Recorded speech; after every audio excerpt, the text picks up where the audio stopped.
Ladies and gentlemen, let's welcome from Leading Edge and member of the Quintet Team Champions, AJ Coffey. So we have AJ, had a great performance in the quintet earlier. And AJ is facing another local fighter, training out of Shiloh, BJJ and WAMMA-Brandon. We're very happy to introduce Matthew Flynn. Let's hear it for these two big purple belts. 8-minute sub-only match. Enjoy. So we have Sean back into direct the action.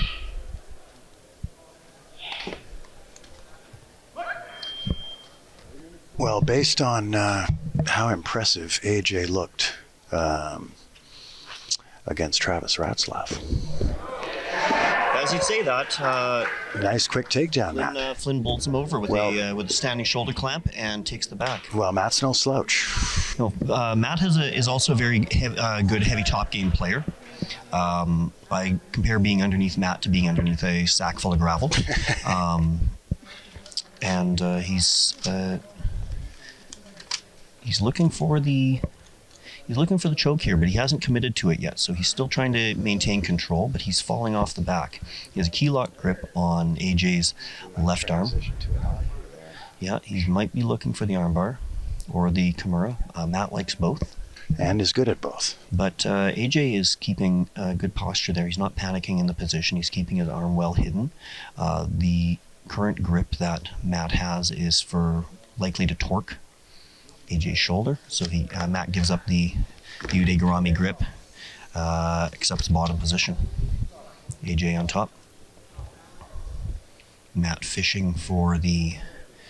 Matt likes to play a pendulum sweep game involving a lasso guard quite often. So that's where you see him looking for that underscoop on AJ's leg. AJ is maintaining his balance, riding it out very well. Nice sweep. And there Matt gets the pendulum sweep. Probably looking for positional reset here shortly. There's a little bit of action going. 6 minutes, 10 seconds left in this all purple belt affair.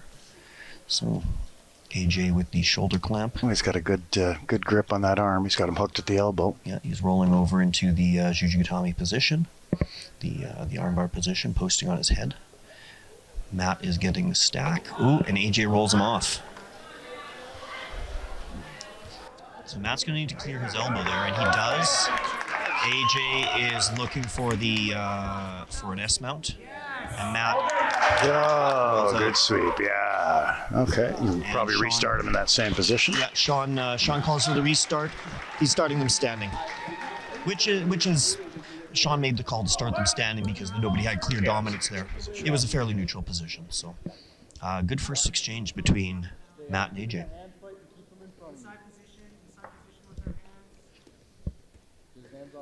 So Matt's a member of the military out in Shiloh, and AJ's a boom truck operator for CN Rail. He's got 10 years experience. 10 years experience CN as a boom operator. I imagine he wouldn't need that boom. He could probably just get out and throw some stuff around himself.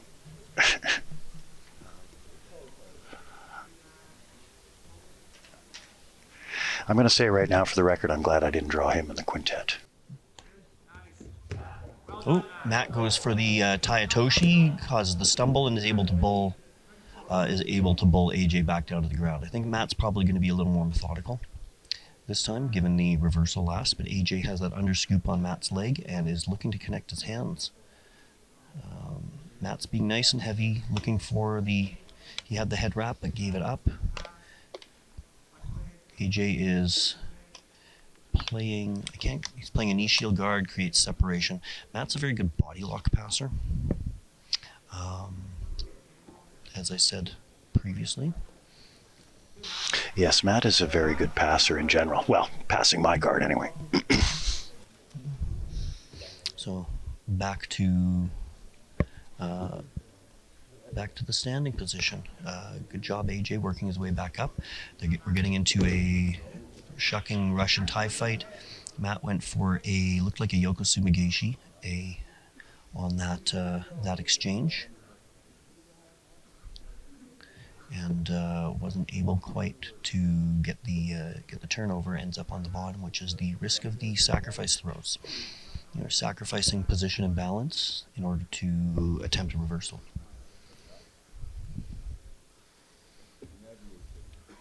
So AJ is looking to pass off to his right. Oh, nice pass. He evaded Matt's butterfly hooks and achieves side control. And you know, we were trying to find some information on AJ online. He's got quite a secret past. We couldn't find anything. He's obviously got lots of either wrestling or jiu-jitsu experience, just based on his performance. Yeah, he's a very solid wrestler. He's very stable. You can see that big legs, big core.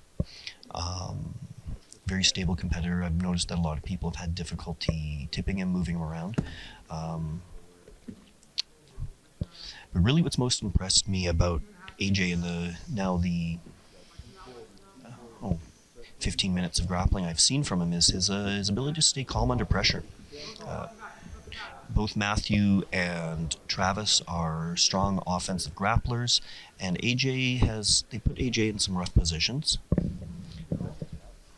But AJ has done a good job of staying on top of them, or staying cool, riding out the danger, and finding his counterattack. So, props, AJ. My apologies for getting your name mixed up earlier in the quintet event. Matt looking for the bridge, but AJ stays on top, playing the north-south, back to side control. He's playing what I call a Kazuri Kamishio Gatami here, a broken north-south, steps over to full mount. He's a high posture mount, so right now he's looking to break Matthew's frames, and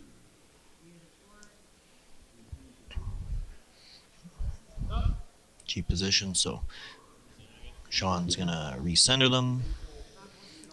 So the high posture mount, but boy, those two boys are going to be tired. Putting a lot of pressure on each other. Yeah. So note that Sean made sure that AJ's knees were underneath Matthew's elbows. That kind of positional advancement is actually quite significant. There's a big difference between having and not having that position when you're trying to move forward and play mount against an opponent. Very often the goal for top mount is to put lateral pressure or crushing pressure onto your opponent to make them uncomfortable, and or to separate their elbows from their ribs so you can gain control of their arms, either to the end of moving their arms across the body to move to the back, or to achieve a breaking position on one of the arms and thereby get a submission in the match. So AJ was looking for what we call the soul sucker position. It's a heavy top control, but Matt is experienced in that. Rolls out. It's the frame, knee on belly for AJ. Matthew bridges. Oh, good bridge, good escape. Oh, tried to grab a leg there. It's close, just lost it there. Matthew Slip out. elects to remain playing bottom.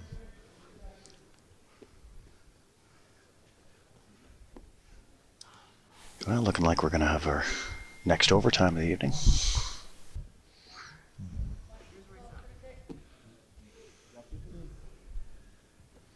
15 seconds.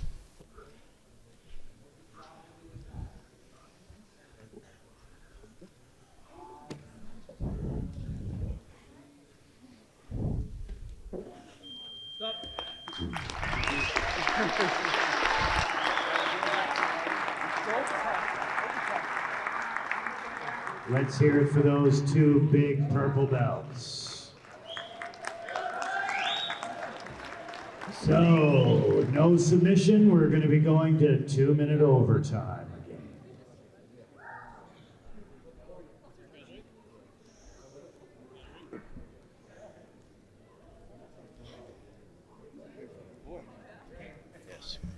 So this is going to be an interesting overtime, given that AJ just a few minutes ago had a very long run in the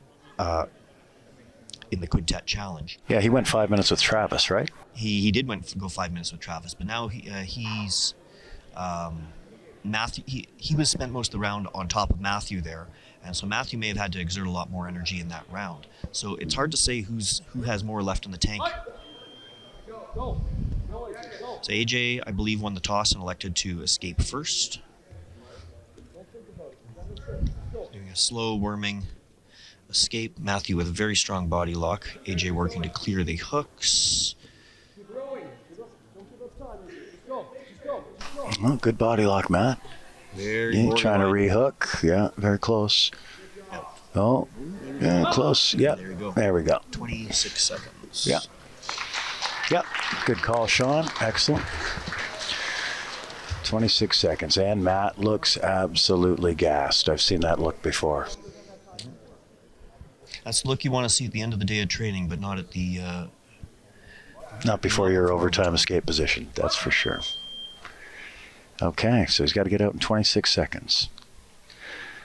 Now, AJ's strategy might just be hold him now because he knows it's only 26 seconds. No, looks like he's going for a choke. Huh?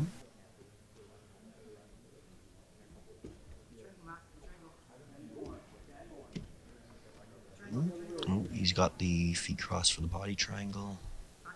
It's dangerous to reach down to open the foot like that. And so AJ in overtime. Let's hear it for these two athletes. Winner in overtime from Leading Edge, AJ Coffey with a faster escape from back control. Both those guys left all of that on the mat there. That was a very hard fought, very technical round between Matthew and AJ. Ladies and gentlemen.